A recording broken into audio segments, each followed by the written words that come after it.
All right, in this episode, we talk about the explosiveness behind hip to shoulder separation and how to find a balance of both.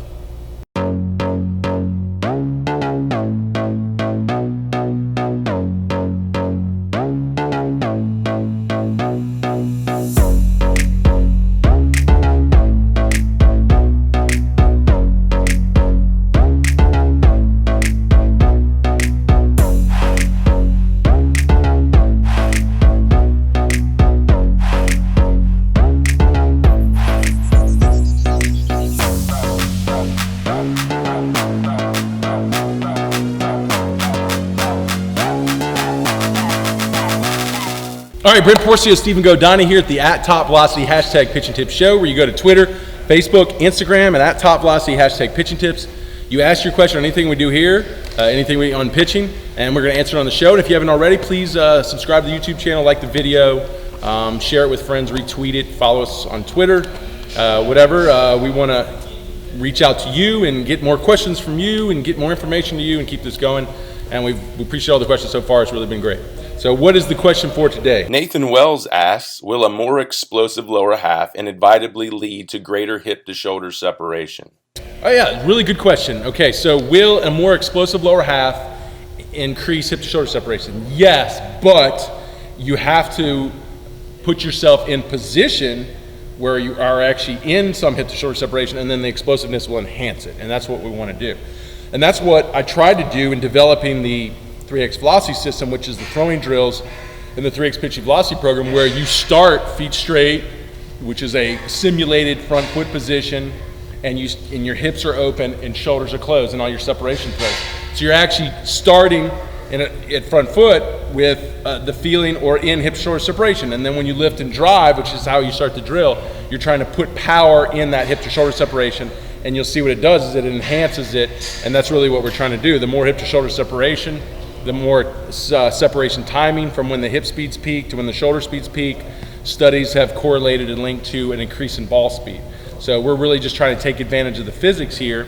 So once we can get into that hip to shoulder separation and then we put the power behind it, boom, then we enhance it and we can get into those elite levels. So just make sure too, if you're not in the 3X drills, I mean, eventually when you progress it to the mound, it has to be right out of your leg lift. As you're starting to move into your load position, you have to start to find some hip to shoulder separation. So you have to really counter rotate the shoulders and not over counter rotate the hips. I mean, get them kind of pulling apart. That's what I'll do. Like coming right out of my leg lift, my back hip's here. I mean, I can counter rotate it a little bit, but I want to counter rotate my shoulder behind that hip. Now I'm already in hip to shoulder separation. So when I'm ready to drive, boom, the hips go first and the shoulder stays back. And then I do the kind of the same thing I'm doing the drills. That's where I enhance hip to shoulder separation. You know, an interesting thing, it doesn't happen a lot of times at the camps, but a lot of times, or well, not a lot of times, but we've had times where guys come to the camp and they'll throw, say, mid to high 70s in their full delivery for their analysis. And then the next day when they get into their separation throws, where you start in hip to shoulder separation and then you put the explosiveness into it through your leg drive, they actually will throw harder than they did in their overall delivery. Had a guy go 78 to 86 in 2 days, not because, mainly because his body was using the components and the benefits to hit the shoulder separation. So, of course, if he goes back to the mound and he can't bring that to the mound, he's just gonna go back to 78, and that's a lot of what typically happens, because it does take the time to then get it into your full delivery. And that's perfect example of why you have to work in drills, segregate the delivery to simplify the movements so you can learn things like hip to shoulder separation and how you can get your drives, your 3X drives into it to enhance it. And then you've got to have drills that put those segments together and progress it up to the mound, and that's what we do with the 3X pitching velocity program.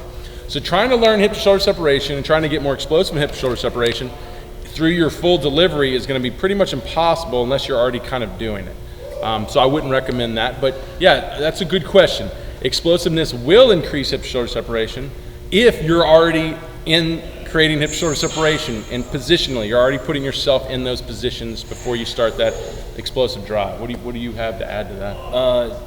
Yeah, like Brent's saying, like the power if you can get into the position. So a lot of it, like the mobility, especially when we go through the mobility assessments, like with the camp, like a lot of people have just like really bad trunk rotation. They've got bad hips. Like they can't really like just standing there. They can't get themselves into the position. Like a good example of it is Brent puts up a picture of Araldus Chapman, and it's kind of like a picture from above. I'll actually put it in like right here. We'll put it in. You can just see he gets himself into really good hip to shoulder separation, really pulled back, and then we would tell people at camp, okay, put yourself in that position, and nobody can do it. It's extremely mobile.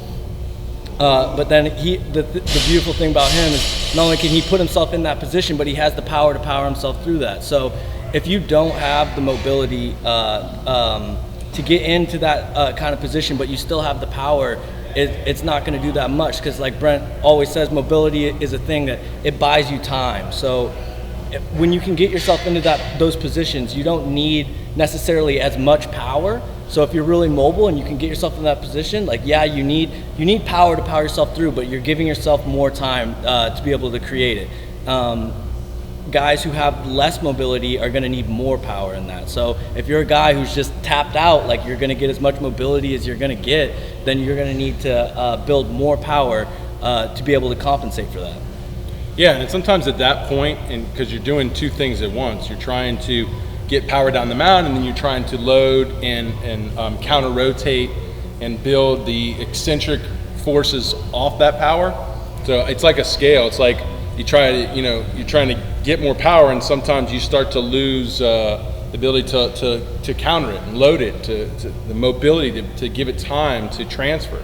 So, and then sometimes maybe that's, don't make that in more of an emphasis on the power, get more of that mobility back, more better at positioning and timing it and get that back. So when you get into hip to shoulder separation, it's really this scale of like, if you get too much on this side of power, you might lose on the other side. And you get too much of mobility and position on this side, and you lose in power because you're not making the emphasis there. It's not going to work. It's really trying to find that perfect balance, and that's really what it is.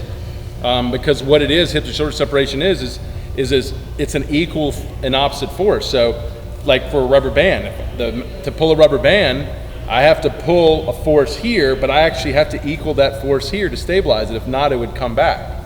And that's the challenge of hip to shoulder separation. As the hips come through, the power to drive the hips through, we want that as explosive possible, and that can enhance hip to shoulder separation. But if we can't counter that exact same force going forward, then it's gonna, it's not going to torque out perfectly. And it really is a perfect timing of the power into the counter, into the loading of that power, the transfer of that power. So you really got to be careful of how you go at it. If you try to go at it too explosively, then you can't harness the power. And if you try to over harness the power, then you don't get the power going. Then it doesn't transfer. You don't feel the transfer. So that's the challenge of hip shoulder separation. It's really a balance. But yes, once you learn the balance, adding more power to the system, as long as you can harness it, is only going to enhance hip to shoulder separation and make it better. So, it is a complicating thing that we do. It's a big, huge part of the 3X Pitching Velocity program. That's what guys come down here and every day work to perfect and work to do, because there's so much velocity there. And really getting good at this, guys, that's when you can get that 5, 10, 15, depending on where you are, mile per hour jump, when you really get good at it, harnessing and mastering the power and conversion of hip to shoulder separation. So, good question. If you haven't already, go to Top Velocity, check out our 3X, 2X programs, check out our 3X Velocity camps, come down and train with us here with our 3X training. Also go to Twitter, Facebook, Instagram, at Top Velocity, #PitchTip. Ask your question, anything on pitching, anything we do here at Top Velocity, and we're going to answer it on the next episode. So. Boys. Yeah. Hold on.